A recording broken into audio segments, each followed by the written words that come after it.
eu vejo tipo, pessoas mesmo formadas, super inteligentes nas suas áreas, e depois chegam ao portal das finanças e parece que tudo que aprenderam foi à vida e eu. Mas lá está, se eu não sei nada da área, se eu não faço para saber da área, como se costuma dizer, vou comer e calar e pagar os 100 euros e está feito. E ela se calhar até se errou a fazer o meu IRS. Sim. Isto é a maior parte, eu não quero lidar com isto, então siga logo fazer, até para o ano está feito.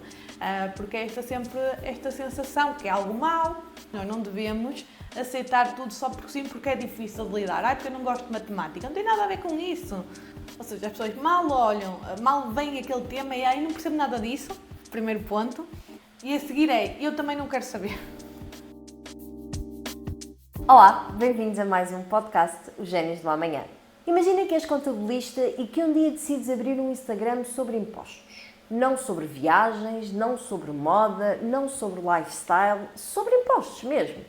E de repente tens 138 mil seguidores, apareces na televisão, dás palestras em eventos de empreendedorismo, formas mais de 10 mil pessoas a fazer o próprio IRS e a Forbes coloca-te na lista dos 30 jovens portugueses mais promissores com menos de 30 anos.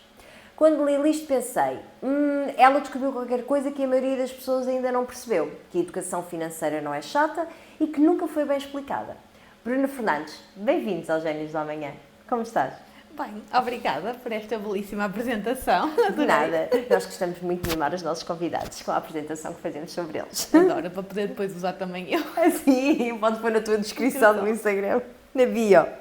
Olha, Bruna, tu em 2020 abriste o Instagram sobre impostos. Um tema assim bastante... Super interessante. Super interessante, não é? Pronto. Eu quero perceber esse momento. O que é que te passou pela cabeça quando decidiste fazer isso? Porque assim, não é exatamente um tema que toda a gente escolha para construir uma marca pessoal, não é? Nós vemos muitas influencers ou muitas páginas de Instagram, efetivamente sobre moda, lifestyle, tudo isso. Agora, sobre impostos, não tanto. Por isso, explica-me.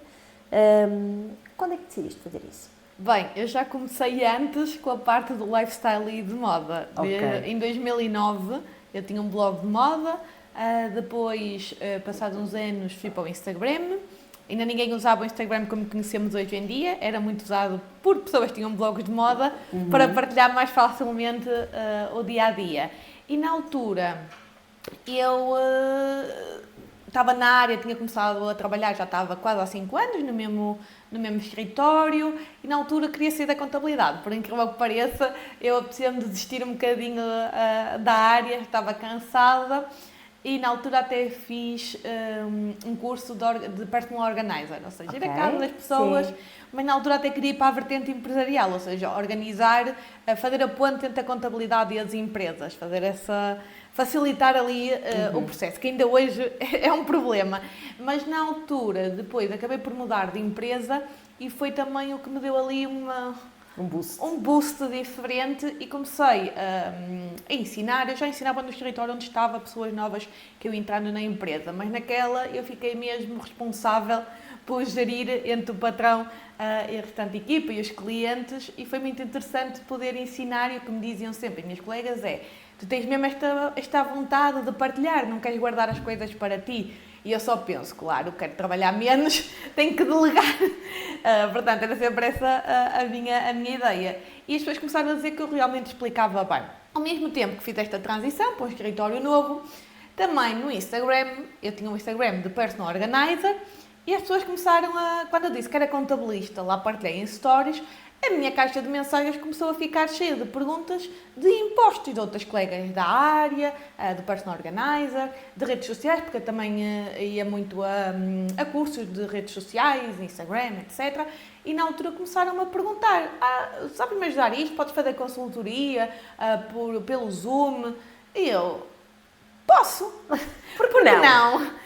E na altura de ser uma pessoa também das redes sociais, disse-me assim, tu devias era criar uma página de impostos, de contabilidade, não era de personal organizer. Dito e feito, um fim de semana, lá fiz eu o primeiro post, o primeiro era apresentar-me, o segundo era uma coisa que hoje pensámos, pois faz todo sentido, que era como abrir atividade nas finanças.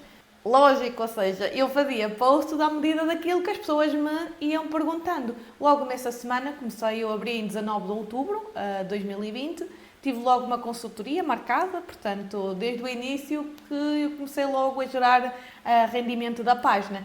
Olha, contas que em poucos meses começaram a chegar centenas de mensagens de pessoas a pedir ajuda, não é? E houve alguma mensagem, algum momento específico em que percebeste que isto era muito maior do que aquilo que tu tinhas imaginado? Sim, houve ali, ao fim de 6 meses, estamos ali em março, abril, eu já tinha 10 mil seguidores, ou seja, foi muito rápido para uma página que não era propriamente aquilo que as pessoas procuram nas redes sociais, não era na altura e não é hoje em dia.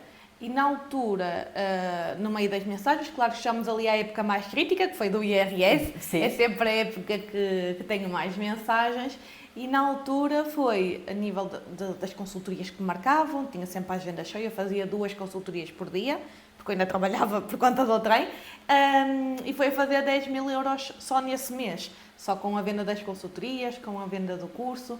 A nível de mensagens, foi ter pessoas a dizer, eu pela primeira vez em tantos anos consegui entregar o IRS sozinha, nunca percebia e consegui entender, fez luz, mesmo a nível de quem tinha aberto atividade, que nunca percebia a retenção na fonte, como é que eram os cálculos da Segurança Social, ou seja, finalmente conseguiram perceber, e até mesmo comecei a perceber-me dentro da minha área. Muitos contabilistas, especialmente da minha faixa etária, começaram a seguir e a aprender sobre esta parte do IRS, dos trabalhadores independentes, porque na faculdade nós não aprendemos. E muito nas empresas e gabinetes de contabilidade também não é o tipo de negócio que às vezes querem ter dentro de portas. Então também não existe muito estes ensinamentos e a prática a trabalhar este tipo de clientes. Então vi ali também outro tipo de pessoas que eu poderia ajudar.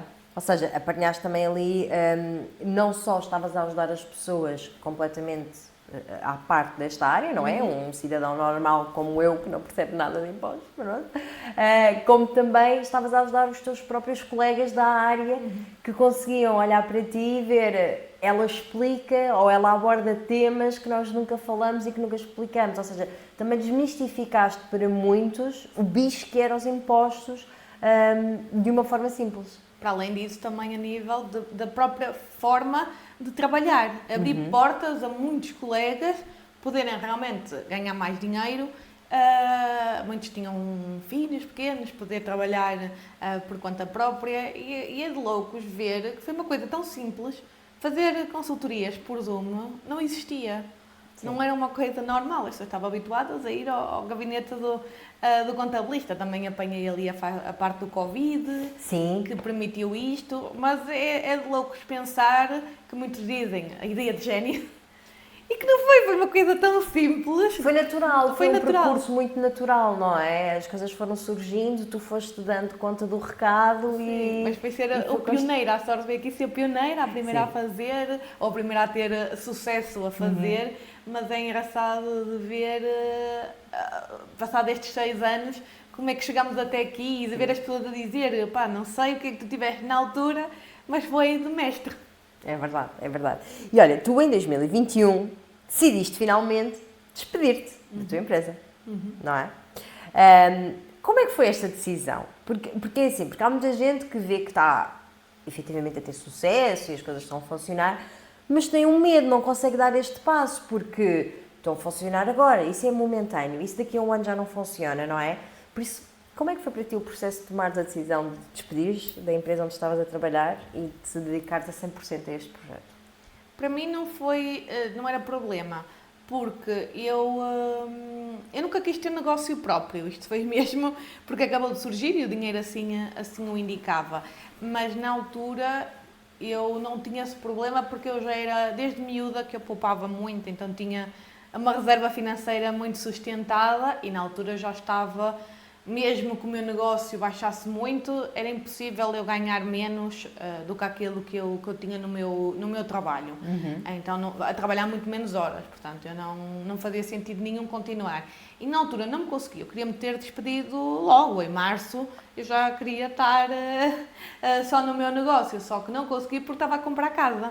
E para o crédito à habitação é muito diferente estar como trabalhadora independente a contrato. Eu podia ganhar 10 vezes mais e na altura, ainda agora é um bocadinho assim, o banco prefere sempre um contrato de trabalho efetivo do que alguém que tenha um negócio recente.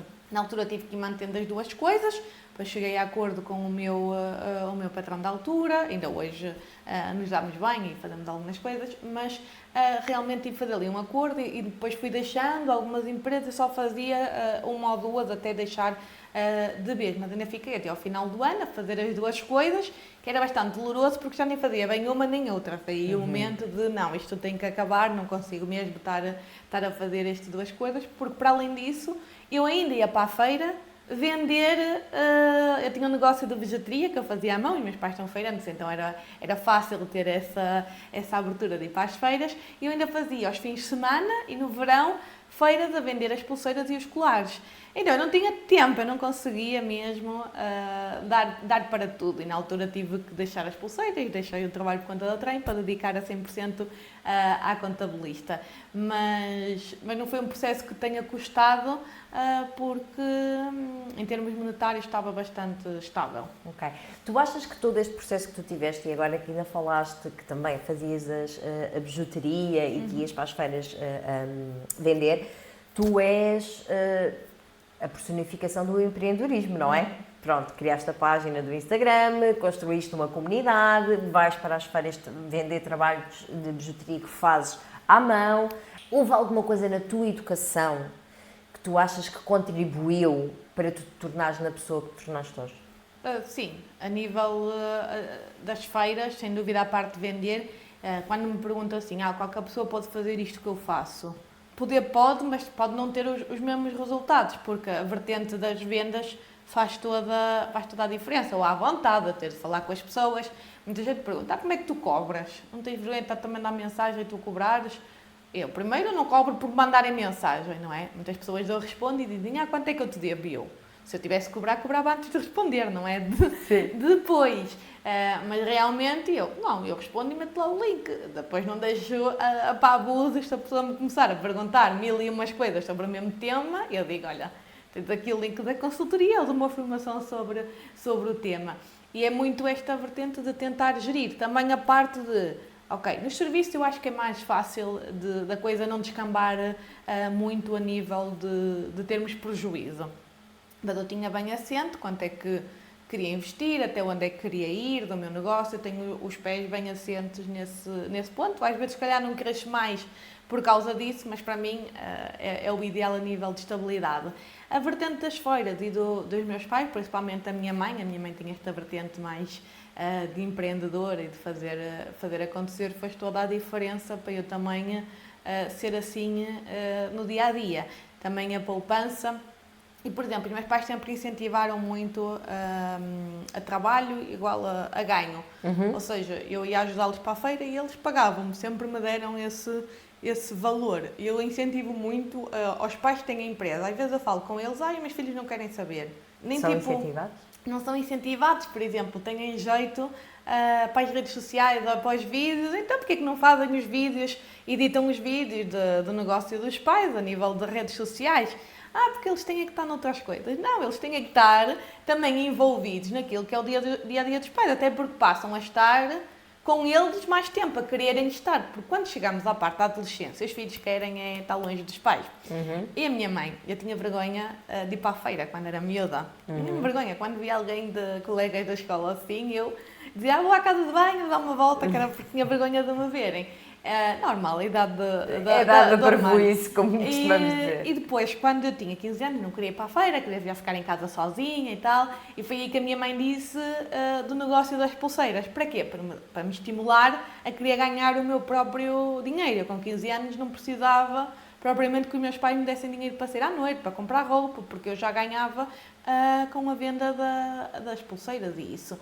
Só que, lá está, foi esse estímulo a partir de casa que comecei a ganhar este gosto de se trabalhava, ganhava X. Ia para a feira, a minha mãe pagava-me aquele dia, especialmente no Natal, que eu ia mais vezes com eles, acabava por ser esse o incentivo e nunca tive que escolher os estudos ou o negócio. Por exemplo, quando fui para a faculdade, eu não tive que ir para um part-time para ganhar o meu dinheiro, porque eu ia para a feira. Imaginem, um sábado não podia ir para a feira porque tinha de estudar para um exame. Tudo bem, não tinha que pedir a um patrão para faltar, não tinha que fazer essa gestão, eu própria a fazia.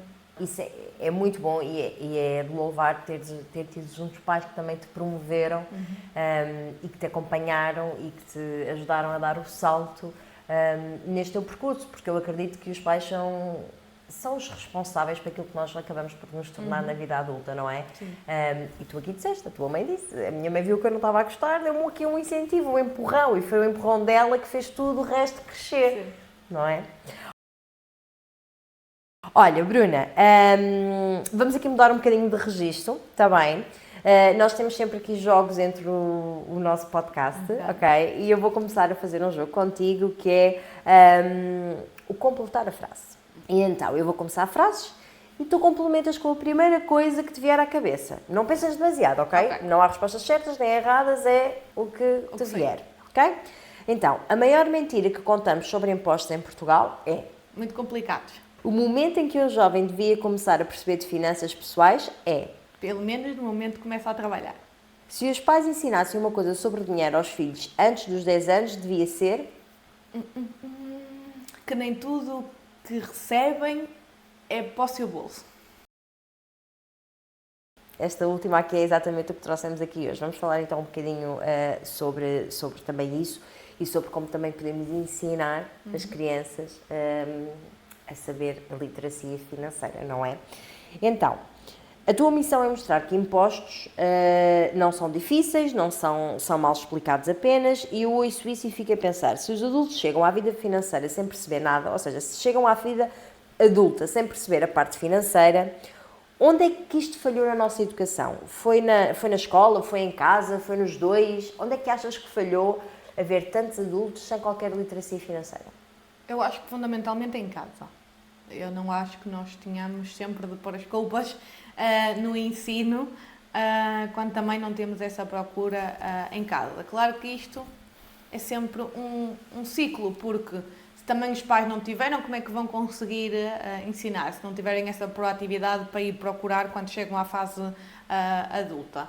Porque lá está, a escola, aqui acabamos por dizer, a escola tem este papel de ir colmatar as lacunas que há em casa.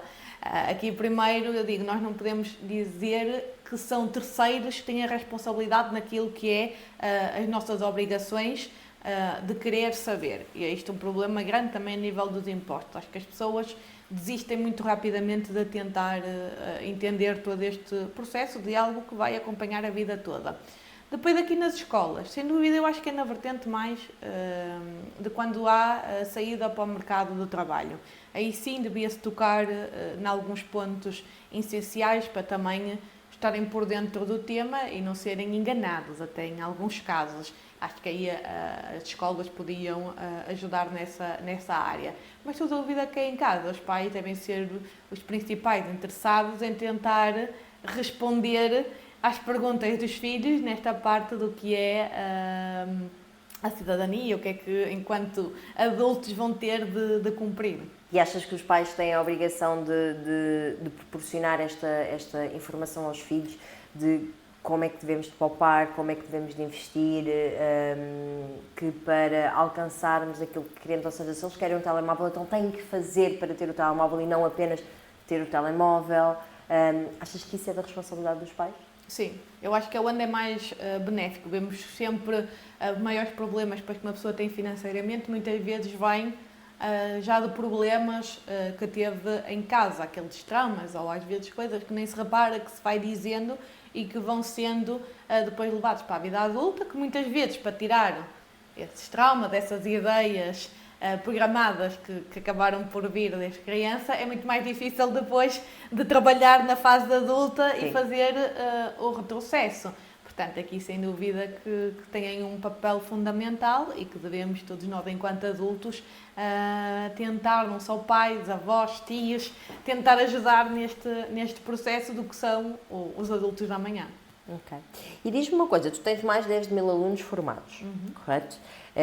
E quando olhas para este universo de pessoas, qual é que é o erro mais comum que vês? Não estou aqui a falar de um erro no IRS, ok? Não estou a falar de nada técnico. Estou a falar mesmo qual é que é o maior erro que vês a nível de mentalidade ou crença errada que as pessoas carregam sobre o dinheiro e impostos.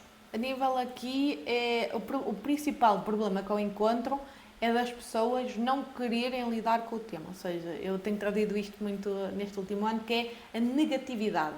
Ou seja, as pessoas mal olham, mal veem aquele tema e aí não percebo nada disso, primeiro ponto. E a seguir eu também não quero saber.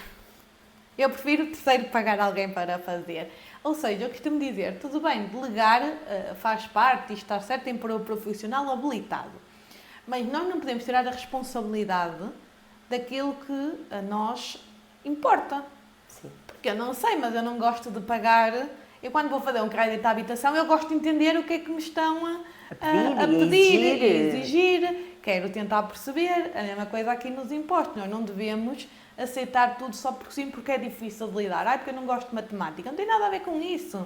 Hoje em dia não estamos a pedir para ser engenheiros ou para ler documentos de física e química. Também não sou dessas áreas. Ou seja, estamos a falar de tens que dar isto e vai-te retirar isto. Porquê? Porquê que te estão a tirar 20, 30, 40%? Onde é que está aqui? Será que dá para isto ser melhor? Então, é muito esta sensação de eu não quero lidar, isto dá-me ansiedade, eu prefiro não saber e está tudo bem. E depois lá está, relativamente aqui, puxando a brasa da minha sardinha, quando falamos de IRS, só se preocupam na altura do mês, e vai tudo a correr a fazer, só para quê? Que é para não lidarem. Isto é a maior parte, eu não quero lidar com isto, então siga logo fazer, até para o ano está feito. Porque é sempre esta sensação que é algo mau, porque vai ser retirado a nós. E eu costumo dizer, ok, se isto é mau e vai continuar a ser, tu podes continuar nessa negatividade ou olhar de frente para isso e tentar minimizar a situação, tentar ter um sentimento menos, vai ser sempre agridoce, mas tentar que não seja uma coisa tão negativa. Mas também que estejamos preparados e que tenhamos o mínimo de conhecimento daquilo que nos espera, não é? E também tenhamos sentido crítico, porque eu posso efetivamente mudar o meu IRS a uma contabilista e ela diz-me, olha, vais ter que pagar 100 euros. E eu penso assim, então, mas eu descontei para o IRS, eu tive despesas para o IRS, porquê que eu tenho que pagar 100 euros? É o dia-a-dia.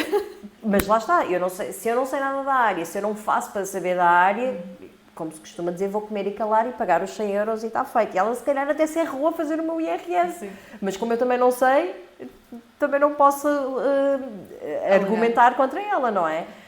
E acho que nós também temos essa responsabilidade um bocadinho de ter este sentido crítico. Não é que tenhamos que ser especialistas nesta área, porque lá está, porque senão tínhamos seguido também uma profissão, não é? Mas que pelo menos tenhamos algum conhecimento básico para podermos refutar aquilo que nos dizem que é a lei e que é obrigatório. Ok, mas é obrigatório porquê? Há forma de não ser obrigatório, há forma de contornar a situação e também jogar um bocadinho a nosso favor nesse sentido, não é? Sim, até, por exemplo, o que mais tenho é pessoas, quando recebem uma carta das finanças, meu Deus, às vezes é só a nota de liquidação final, tipo, que já está, é só um comprovativo, digamos assim, e as pessoas, ai, agora recebi este papel, o que é que eu tenho que fazer? E eu, lê. A primeira coisa é, calma, lê o papel.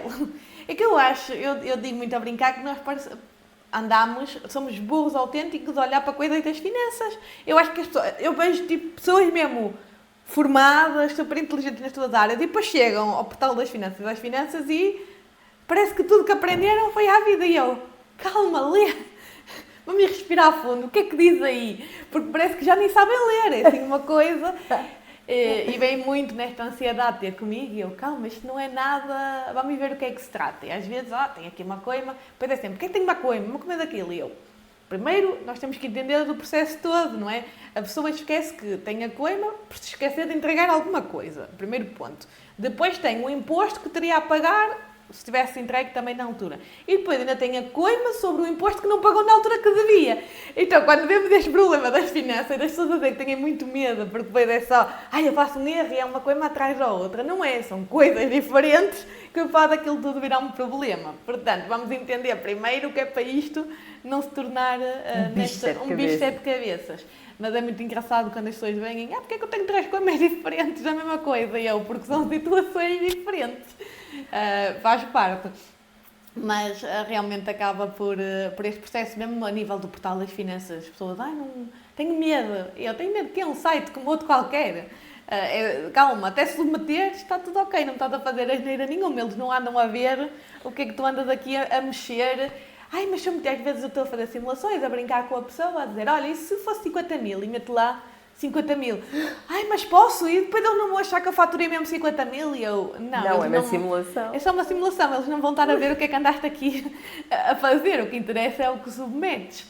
Pronto, ok, então acaba por ser engraçado esta ansiedade que existe relativamente às finanças. Porque já toda a gente na família teve alguém que teve um problema nas finanças. Que às vezes não era assim um problema nada especial, mas às vezes ignoram, imagina, chega a carta e ignoram.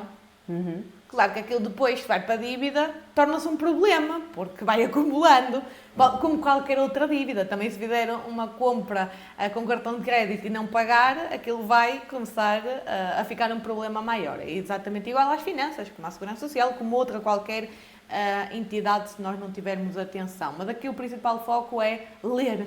Calma, respirar e ler as coisas sem achar que é um bicho de 7 cabeças, porque é português, aquilo não tem assim tanta complexidade na maior parte que é para o contribuinte habitual. Olha, agora aqui é uma pergunta por acaso bastante pertinente e eu revejo muito nela, porque eu tenho um filho com 6 anos e ele faz este tipo de comentários, que é, as crianças hoje em dia vêm-nos a pagar, seja o que for, com o MBWay, ou passar o telemóvel, ou não sei o quê, ou seja, já não há dinheiro, eu raramente ando com dinheiro, pronto. E gerimos tudo de forma digital, não é? Consultamos o extrato bancário de forma digital pelo telemóvel, pagamos com o telemóvel, fazemos tudo isso, pronto. Mas ninguém explica às crianças o que é que está por baixo, não é? Eu não vou explicar ao meu filho, olha, quer dizer, eu já lhe tento explicar, pronto, mas muitos pais não explicam, olha, eu estou a pagar com o telemóvel, mas a mamãe teve que trabalhar para ter este dinheiro no telemóvel, para poder-te pagar e para te comprar as coisas, pronto. Nós por acaso em casa, tanto eu como o meu marido, temos esta conversa com ele, explicar que nós temos de trabalhar para conseguir comprar as coisas, a comida, pronto, fazemos disto assim, mas alguns pais não têm esta conversa. O que é que ninguém explica a estas crianças e o que é que achas que devia ser ensinado às crianças sobre dinheiro? E estou a falar de crianças mesmo desde pequeninas, não estamos aqui a falar só quando entrarem para a fase adulta ou quando entrarem no mercado de trabalho. Falo desde pequeno, desde que elas começam a ter algum sentido de noção do dinheiro e que para comprar isto eu preciso de pagar, o que é que devemos de ensinar a essas crianças e como devemos de ensinar a essas crianças? Eu colocava no primeiro ponto que às vezes nós somos muito negativos com a forma como ganhamos dinheiro. Portanto, o principal foco é eu tenho que ir trabalhar porque senão não tenho nada destas coisas. Mas eu tenho estas coisas porque eu gosto de ter uma casa, tu gostas de ter a comida, portanto, eu vou trabalhar para ficar feliz para ter estas coisas. Porque nós habituámos a dizer isso lá em casa, que é, estou a trabalhar, mas tenho que trabalhar para ganhar dinheiro. Ou seja, associam ganhar dinheiro a algo negativo. Que tenho de fazer com esforço. Esforço e que é doloroso, não é? E aqui trabalhar também esta mentalidade, não, eu vou trabalhar porque eu quero obter este tipo de coisas. Para ganhar este estímulo de eu quero trabalhar para os meus filhos porque é divertido, não é? Porque eu vou poder fazer coisas que eu gosto. E uma das coisas principais também é que nós associamos depois. Eu sou o contrário, eu sou muito ao contrário do que a habituação do contra, como dizem lá em casa. Geralmente toda a gente adorou a fase de estudar e isso. Eu não estou a dizer que não gostei, só que eu gosto muito mais da fase depois de trabalhar. Eu não detestava, mas eu não gostava da ansiedade dos exames e essa parte. Ou seja, eu gosto de e trabalhar, lá está, ganho meu dinheiro, gosto de estar junto dos clientes, fazer aquele processo, mesmo que todos os dias pareça, nunca mais acaba, eu sim, faz parte, é assim, que senão não havia trabalho, não é? Se as coisas terminassem de vez. Mas este ponto principal de ganhar o estímulo por trabalhar, para podermos obter coisas que nos fazem felizes e estimular lá em casa a isso, ou seja, olha, eu daqui tenho este valor que lá está e entra para a minha conta bancária e que eu vou tendo dinheiro para comprar um geladito, pagar aqui as contas da casa e começar a ter este estímulo até de juntar à mesa, olha, vamos ver as contas deste mês, está melhor, está menor, nós temos o objetivo de poupar 20%, até os miúdos ganham esta noção de não quero. O que mais vejo na feira é muito engraçado, que às vezes os pais estão assim, não queres, a minha mãe vende pijamas e as mães assim, não queres um pijaminha? Não, eu não preciso, deixa estar, não gasto dinheiro nisso. Já começam a ganhar este estímulo, que eu até digo, então a tua mãe está-te a dar, não queres, compra, mas é que eu quero vender. Mas realmente já começam a ver os miúdos que eles não vão pedir só porque sim, começam a ter esta noção de não, mãe, não podes, eu não quero este brinquedo porque nós combinámos que era para poupar 20% este mês. E também incentivar que a poupança é para um objetivo, porque pouparmos só porque sim não faz sentido.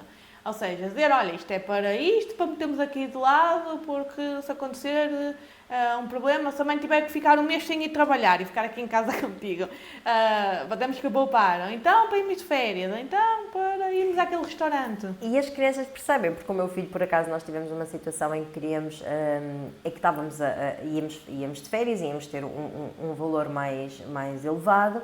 E então dissemos, agora não podemos estar a fazer só isto porque vamos de férias e precisamos de ir, ou tu não queres ir de férias? Eles diziam, não, eu quero. Então, olha, não, agora temos que fazer algumas privações para conseguirmos ter o dinheirinho todo para as férias. Então era ele próprio que às vezes íamos ao supermercado e ele ia aos brinquedos e dizia assim, mãe, eu não vou comprar nada porque eu quero ir de férias. Pronto. E ele tinha também esta consciência, mas lá está, porque tínhamos um objetivo para uma coisa que ele também queria alcançar, não é? E eu acho que às vezes não se dá explicação aos miúdos porque é que não vamos comprar isto, ou porque é que não, não é? É só, não, ok, mas é não, porquê? E eles precisam de saber o porquê. E que miúdo é que não gosta de ser tratado como um adulto? Para eles é o ponto alto, adoram de poder estar envolvidos nas coisas de adultos. Eu não tenho filhos, mas de miúdo era a parte... Para mim, os meus pais sempre foram muito abertos com isso, eu contava o dinheiro, eu fazia contas, eles davam-me, também tinha essa capacidade, mas davam-me livre arbítrio para eu me gerir nas minhas contas. Até tenho uma história muito engraçada, que a minha mãe fazia uma feira que era próximo da minha escola. E nós tínhamos ali um espaço grande, ali no 8º ano, grande, um período grande de almoço, tipo de meio-dia às 3 da tarde. Íamos sempre para a casa de uma colega, lá perto, e passava pela feira. E quando voltava para ir para as aulas outra vez, a minha mãe perguntava, tens dinheiro, filha? Não precisas de 10, 20 euros? E eu dizia, não mãe, eu tenho. E os meus colegas, mas tu és burra, diz na mesma que não tens e guarda. E eu, não preciso. Para que é que vou? Porque tinha essa noção. A minha mãe e os meus pais precisam mais do que eu. Para que é que eu vou estar a pedir só porque sim, se eu tenho e não preciso agora. Então era muito engraçado. Até fazia uma coisa que às vezes a minha mãe não gostava muito quando eu dizia, mas eu no almoço, se eu não comesse na cantina da escola, se comesse cá fora, um almoço que fosse na altura, sei lá, 5 euros, 4, 5 euros, só que eu ia a uma padaria e comprava um pão com chouriço, ou assim qualquer coisinha, depois ia ao supermercado, comprava um sumo, que era para não comprar o sumo na padaria, que era mais caro, e fazia sempre esta gestão, que assim em vez de, se não, se fosse 5 euros e a minha mãe dava-me tipo 10 ou 20 euros para a semana para comer, assim eu poupava ao fim de uma semana 10 euros. Então era sempre esta ideia, e quando ia mesmo ao shopping, vamos sair, vamos ao shopping, amigas, etc., vamos ao McDonald's. Eu comprava o hambúrguer do McDonald's, mas ia ao supermercado comprar a bebida, que era 20 cêntimos. Fazia sempre esta gestão. E as minhas amigas assim, vais perder tempo? Vou, porque é para poupar dinheiro. Assim posso comprar outra coisa na loja. Então já tiveste isto muito... Ou levava de casa, levava na malinha, o suminho, não, levava a lancheirazinha, que assim não gasto. Não, mas essa mentalidade deste pequenino é muito engraçada. E olha, agora aqui uma última pergunta aqui desta parte, que vamos voltar um bocadinho ao início, ok? Disseste que os impostos não são difíceis, eles são mal explicados, não é?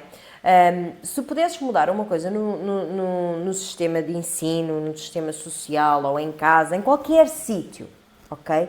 Para que a próxima geração chegue à vida adulta com uma relação mais saudável e diferente com o dinheiro, o que é que tu mudavas? Os benefícios fiscais, eu acho que eles às vezes atrapalham mais do que ajudam. Na percepção junto do contribuinte. Ou seja, a maior parte das pessoas não entende que nós temos muitos benefícios e que vão fazer baixar o imposto. Ou seja, eles só conhecem o valor de taxa sem esses benefícios. Ou seja, dentro da complexidade que já é, eu acho que não é trabalhado direito, e aqui falando mais no caso de Portugal, a nível do governo, acaba por ser um bocadinho, vira-se o jogo contra eles. Têm tantos benefícios fiscais que fazem poupar IRS, mas as pessoas não sabem que eles existem e que já estão a ser aplicados automaticamente, muitas vezes. Então acaba por trazer muita complexidade e eu retirava-os de cena a 100% e baixava as taxas, aquelas que as pessoas estão habituadas a ver, baixava e tirava os benefícios. Era mais fácil, menos burocracia, menos trabalho para ser gerido, e já foi uma das queixas também da própria Comissão Europeia, com a análise da nossa tributação em geral, que foi demasiados benefícios, que isto acaba por não fazer sentido no dia-a-dia. Traz maior complexidade do que benefício, as pessoas não estão a ver que existe e que acaba por trazer um sentimento mais negativo. Depois, a nível da parte formativa, eu sou em geral não só de impostos, eu acho que deveria, porque lá está, colmatar as falhas cá em casa, porque sabemos que vai falhar. Deveria existir mais do que às vezes cadeira um dia, ou todos os dias, devia ser 2 horas, eu acho que era mesmo importante para formarmos melhores pessoas no futuro, uma cadeira de cidadania de gestão de casa. Até para tirarmos a desigualdade entre homens e mulheres. Então passamos a colmatar essa situação na própria escola, porque muitas vezes temos uns miúdos que só vão para a escola de manhã. Porquê que a escola também não é o dia todo? Ou pelo menos, em vez de ser só 4 horas, fazem o percurso todo, em vez de ter que ir para ATLs, etc. Sei que isto depois também tem a parte envolvente do professor, etc. Porque já sabemos que os miúdos têm de ir para ATLs e afins, podíamos pôr um bocadinho mais para não terem que ficar a tarde toda, até porque muitas vezes têm esta parte, como têm das atividades extracurriculares, que acaba de poder estar tudo envolvido dentro do sistema educacional, ou seja, todas estas entidades que acabam por ser externas, estarem todas envolvidas neste processo. E termos também, diariamente, uma cadeira de gestão da casa, ou seja, têm que uma simulação, digamos assim, do que é viver cada um. Não estamos aqui a fazer mamás e papás, solteiros, ok? Cada um vive na sua casa, tem que saber coordenar, tem que fazer a gestão, ou seja, vamos simular o que é que tens que fazer para ir ao supermercado, o que é que tens de comprar para fazer a gestão da tua vida. Tens um salário, ou seja, o que é que queres quando for a ser grande? Quero fazer esta profissão, ok? Vamos lá, quanto é que esta profissão, depois até têm aquelas que têm um valor mais alto, a progressão de carreira, os que têm negócio próprio, até poder ser aqui no jogo, aquele tem mercearia, tens que lhe comprar, e depois entramos, ou seja, também todos os meses têm os impostos para pagar, o que vai retirado, ou seja, nada é mais fácil de ensinar do que se for com casos práticos. E se for num jogo, ainda melhor para as crianças, porque elas vão se habituar e aprender muito mais rapidamente do que sentados numa cadeira a tentar aprender aquilo que não faz sentido nenhum para o dia delas. Porque na altura não faz sentido. Para que é que eu vou explicar a um adolescente que ele não vai trabalhar, eu já digo pôr só no 12º este tipo de cadeira, da faculdade de 12º, a nível de impostos, mas se ele não vai trabalhar no dia a seguir, ele não vai ter aplicação prática e entra por este, sai por aquilo. Só vai estudar se tiver um exame, porque estamos muito formatados para isto. Ou seja, nada seria melhor do que ter casos práticos no dia-a-dia, esta envolvência, em vez de ter a cadeira de cidadania ser com casos práticos do dia-a-dia, de coisas que tem que gerir para ser um adulto funcional no futuro. Isso faz muito que pensar. Muito, porque não é aplicação fácil, envolve uma mudança estrutural muito grande, mas tem que ser. Também ainda agora estamos a ver esta mudança da inteligência artificial e as coisas mudam e acontecem, não é? É verdade. Bruna, vamos aqui então para o último joguinho que nós temos aqui para descontrair, para aliviar um bocadinho. E este é verdade ou mito. Ok? Eu lanço-te afirmações, tu respondes se é verdade ou mito e justificas. Pode ser? Então, em Portugal, a maioria das pessoas paga mais impostos do que devia porque não conhece os seus direitos. Verdade. Estamos à questão dos benefícios que não sabemos e que por causa disso... Ok.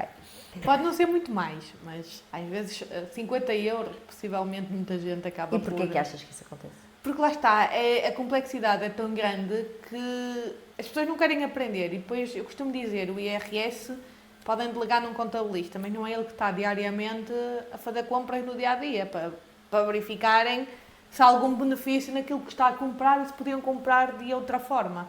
Então, só por aí já vemos a diferença.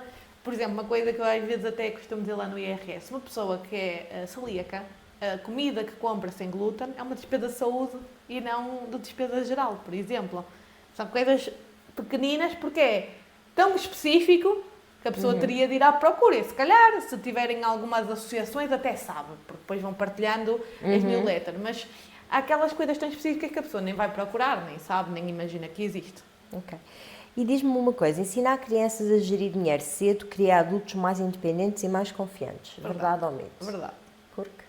Não vejo que fosse trazer qualquer problema, primeiro ponto. Não acho que o ensinamento fosse trazer alguma desvantagem. E depois, lá está esta questão, quanto mais cedo lidarem com este tipo de situações, melhor vai ser quando chegarem à fase adulta e que vão ter que ficar sozinhos. Já não é dos pais, já é dos próprios, não é? Porque nós sabemos que se tiver alguma dificuldade, o pai vai lá e salva, não é? Ai, não consigo pagar isto. Pois, gente, eu vou-te dar um empréstimo, só que na vida adulta, se calhar não ia ter o empréstimo se assim o quisesse. Mas não conheço ninguém que tenha tido este tipo de ensinamentos na infância e que não saiba depois estar muito mais à vontade com a gestão do dinheiro. Conheço muita gente que não teve estes ensinamentos e que depois não consegue ou não tem essa facilidade. Claro que nem sempre nem nunca, mas a maior parte depois tem muita mais dificuldade em aprender. Para terminar, então, aqui, a literacia financeira devia de ser obrigatória no currículo escolar desde o primeiro ciclo. Lá está, para comatar, se não tiver os pais a tentar ajudar neste processo, a escola tem que ir lá e comatar essa falta. Então, e pegando nisso, que é isso com que queremos fechar aqui o podcast, se tu pudesse deixar uma mensagem a todos os pais e educadores que nos estão a ouvir agora, uma coisa só, o que é que tu dirias? Puxando a brasa da minha sardinha, lá em casa façam o IRS em conjunto com os filhos. Ou pelo menos quando recebem do contabilista, que já se meteu, ir ver e começar a ganhar este hábito. Eu quero, mesmo aqueles que entregam lá da família, fazer com os filhos, habituar a juntar neste processo, porque lá está, os miúdos acham muito engraçado e gostam. Quem é educador, também trazer este tema, se tiver essa oportunidade, às vezes até uma professora de matemática, ensinar, olha, aqui a taxa de IRS, vamos aprender como é que funciona, tentar introduzir este tema nas tuas aulas, já ajuda um bocadinho, pode não perceber, mas sabe a lógica da progressividade, como é que funciona isto dos escalões, portanto já trazer esse incentivo nas suas próprias aulas. Agora, todos os outros é mais difícil, dependendo da área que exerçam. É verdade. Às vezes nem eles próprios sabem, quanto mais ensinar. É verdade. E olha, Bruna, antes de deixar ir, nós temos 2 perguntas de assinatura do nosso podcast que fazemos a todos os convidados, ok? E elas são, a primeira, o que é para ti os génios do amanhã? Então, são aqui as crianças do futuro. Portanto, todos eles têm a oportunidade de ser génios à sua maneira. Então, são aqui os próximos a inventar novas coisas, que é incrível como é que já estamos cá há tantos anos no planeta, não é? E como é que descobrimos sempre coisas novas. Para mim, é um mistério da vida, não é? Como é que todos somos génios a criar coisas novas diariamente. Ok, e a última pergunta é, o que a inteligência artificial nunca poderá fazer por ti? Nunca poderá ser empática, nunca poderá ser o quentinho, não é? Nunca vai dar abraços. O aconchego. O aconchego. Essa parte humana, ela nunca vai ser. Por mais que nós tentemos, ela está sempre programada e está sempre lá por trás, código, que nunca vai deixar de ter esse lado mais humano. Agora que vai fazer muita coisa e isso vai. Como vai ser no futuro é que vamos ver e estamos cá para isso. Vai ser. E vai ser uma viagem muito boa. Bruna, obrigada. Acho que ficou bem explicado aqui que os impostos não são difíceis, eles são mal explicados, não é? E tu estás a mudar isso. para uma conta com 138 mil pessoas que te seguem e também para mais de 10 mil alunos já impactados com aquilo que tu ensinas e também com aquilo que nos trouxeste aqui um bocadinho hoje, não é? Por isso, muito obrigada. Obrigada a ele, é incrível. E vocês que nos acompanham, não se esqueçam, o futuro não se adivinha. Educa-se. Até ao próximo episódio. E o que vende nas redes sociais é o que é bonito, não é? E ter um negócio nem sempre é bonito. A principal skill nos próximos anos é pensamento crítico e visão estratégica. Mas há um lado social nos ecrãs, que se eu tenho uma criança e eu não os ponho em ecrãs, ele chega a uma escola primária e ele vê os miúdos todos com ecrãs e ele sente-se excluído. Portanto, tem que haver um equilíbrio. Tenho fraturas. Não, mas eu acho que faz parte. Tu caíres, esfolar o joelho, é óbvio que não vamos aqui entrar em coisas muito dramáticas, não é? Mas